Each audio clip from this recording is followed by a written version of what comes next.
Imagine the raw, unforgiving heart of the African savannah. The Masai Mara, a vast tapestry of golden grass stretching to the horizon, where life and death dance in an eternal, brutal ballet. Here, under the relentless midday sun, every breath is a testament to survival, and every creature understands the merciless rhythm of predator and prey.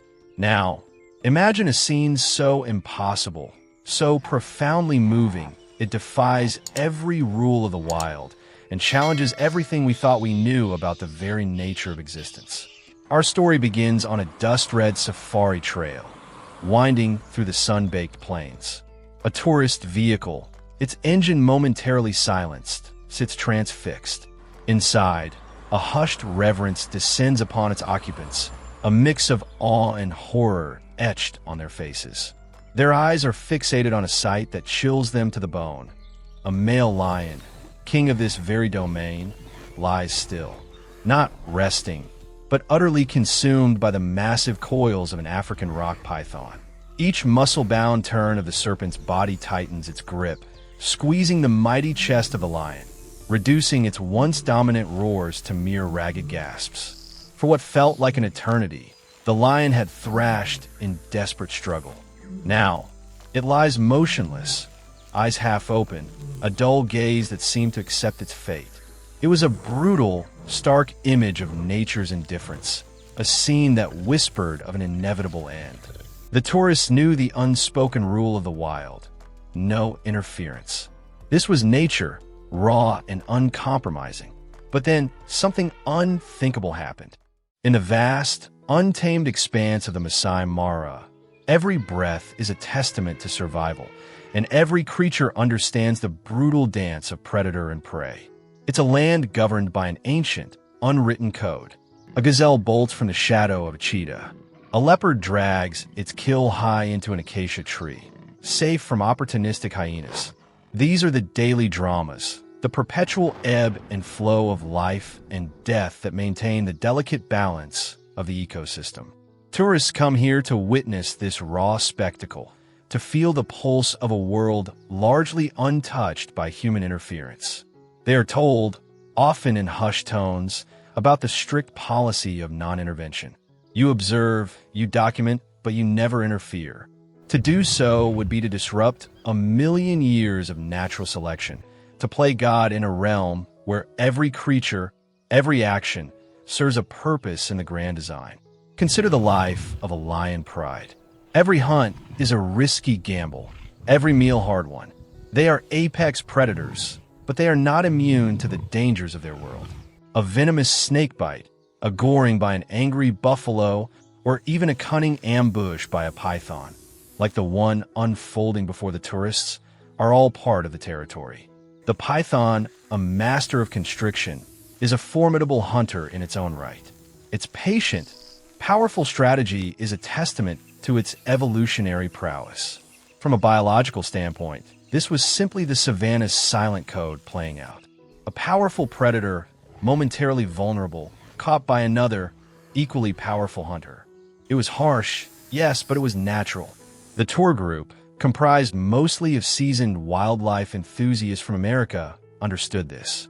They had seen countless documentaries, read countless books. They knew the theory. They had witnessed smaller, equally tragic scenes unfold before, always adhering to the strict ethics of observation. Their cameras were lowered, their whispers ceased. The silence in the vehicle was heavy, burdened by the weight of unspoken grief and a deep, unsettling helplessness. They were simply witnesses to a fundamental law of the wild. But sometimes in the very heart of that ancient code, an anomaly arises, a ripple in the fabric of what we understand. Just as hope seemed utterly lost, a new presence emerged from the dusty fringes of the bush. A presence so unexpected, so out of place, it seemed like a mirage. From the dense thicket, a large gorilla appeared. Not a roar, not a rushed movement, but a measured, almost deliberate stride.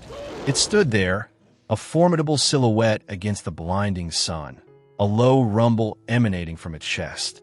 Its eyes, deep and knowing, were fixed on the struggling lion, a gaze that seemed to recognize something familiar in its plight. There was something in that look, a quiet anguish, a hesitant humanity that defied all logic. The tourists collectively held their breath.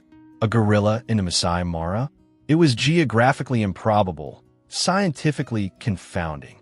Yet there it was. Its presence alone was an enigma.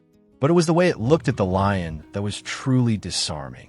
Not with predatory intent, not with fear, but with a gaze that seemed to probe beyond the surface, to connect with the raw pain of another living creature. For a few agonizing seconds, the gorilla remained still, an embodiment of profound contemplation. The silence stretched, broken only by the raspy breaths of the dying lion and the distant chirping of savannah birds. What was happening? Was this some strange form of curiosity, or something far more profound?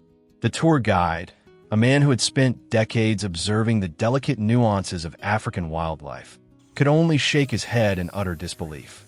He'd seen many strange things, but never this. The question wasn't if intervention would happen, but who would dare to break the unwritten rules of the wild.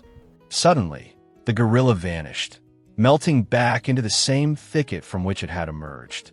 A collective sigh of disappointment rippled through the vehicle. Was it just a fleeting moment of curiosity, a trick of the light, an anomaly that would fade into the vastness of the savannah? The lion, meanwhile, remained ensnared, its breathing growing shallower with each passing second. Hope, briefly rekindled, seemed to extinguish itself once more. But then, an even greater shock. The gorilla reappeared, not empty-handed.